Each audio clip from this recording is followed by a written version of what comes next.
That's a cute baby, right? Look at those dimples. My brother has dimples, and my father has dimples. But I don't.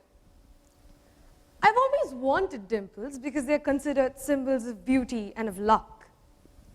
Some people even claim that having a single dimple instead of two is a sign of wealth. Naturally, at the age of 12 or so, I wound up in the front of a computer typing how to get dimples into the Google search engine. It's such a useful tool. WikiHow suggested that I get dimple piercings, which I obviously wasn't ready to do. I needed a workaround. Now, my parents have taught me to have a questioning, scientific approach to life. So to everything I see, I ask, why? I realized that if I knew the reason behind dimples, I could find a way to get them. Anatomically, dimples are caused when your facial muscle is shorter than normal. So when you smile, it pulls on your skin and causes that infamous indentation. I still don't have dimples. But I realized this much. Dimples are one of the greatest symbols of beauty there is. And it's just an imperfection. Why then can we not see the beauty in the imperfections of our world? The truth is this. Not all imperfections are beautiful. Okay, don't try to dissuade me. I agree that most imperfections can be mesmerizing. Red leaves don't fall in a perfectly straight line, and the wind keeps them turning and flying. But that makes autumn all the more beautiful. When ivy scales the walls of abandoned cottages and castles, it may ruin the perfection of its architecture, but that gives a whimsical feel to the words of poets and authors who have fell in love with it. These are all imperfections, mistakes, and yet so beautiful. But we live in a world where with the current levels of carbon emission, we just have 12 years to save the planet. Yet grown men in power choose to bully a 16-year-old girl who has the courage to speak out for her planet and her future. Our planet and our future. The story of Greta Thunberg is inspiring. She's only 16 and has Asperger's syndrome. But the gravity of climate change has hit her harder than anyone 4 times her age. And she's part of an army of like-spirited girls who brave even the death threats hurled at them by those who'd rather hold on to their oil money than acknowledge global warming. And speaking of money, we live in a world where the richest top 1% with a combined wealth of $140 trillion choose to fund space research. When with just $44 trillion, we could solve climate change in the next 30 years. Why look for life on another planet when you can't take care of the life on a single one? Humans are imperfect, yes, but that does not give us the license to stand and do nothing while the world around us burns and burns, quite literally. Now, I need everyone to clear their minds, and I'm going to take you into a cabin in the woods. Great. Now that we're here, inside that cabin are 100 people. Here's the funny part. They've divided the water based on the capitalist economy. So one person has 3 buckets of water, while the others have a few drops to half a glass each.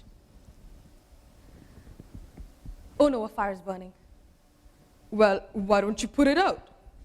We hardly have enough water for ourselves. Yeah, just throw it in. But what about you? You've got 3 buckets of water, and right now, just 1 bucket will solve the problem.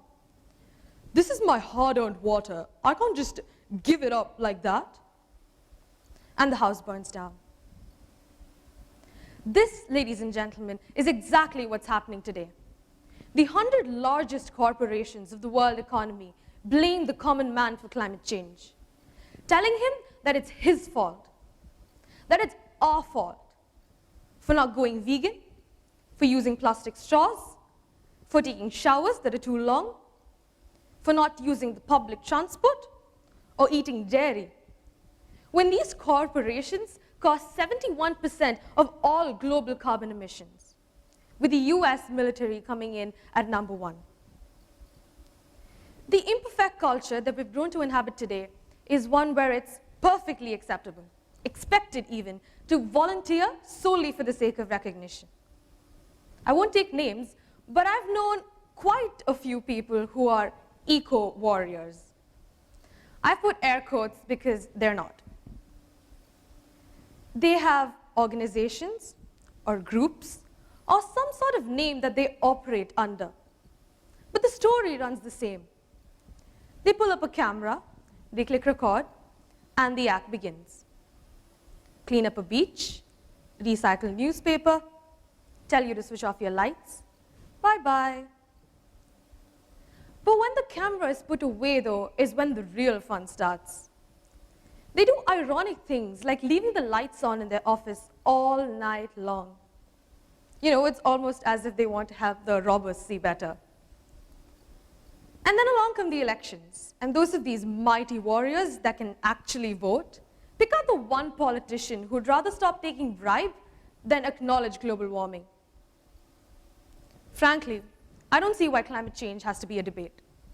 The numbers are out there for everyone to see. It is a fact, and it has to be treated as such. If we redirected all the energy that we spent in denying climate change into actually solving it, we just might. By a show of hands, how long do you think the world has been around for? 6,000 years? Anybody? 4.5 billion years? I believe 4.5 billion years. 18 billion years? Something more? Who knows? But I can tell you this much. Imagine the world has existed for 46 years. Now, 46 years is a very long time, because in 1973, 46 years ago to today, the World Trade Center in the US was opened. And now, it's not even there. So if the world has existed for 46 years, humans arrived here just 4 hours ago. Our industrial revolution began a minute ago. And in that 1 minute, we've destroyed 50% of the Earth's forests. 50%, that's half of the Earth's forests. This isn't sustainable. It's not even imperfect. It's outrageous, and it has to stop now. This is the time to act. Those of us in power need to set the wheels in motion. As for the rest of us, we need to scream.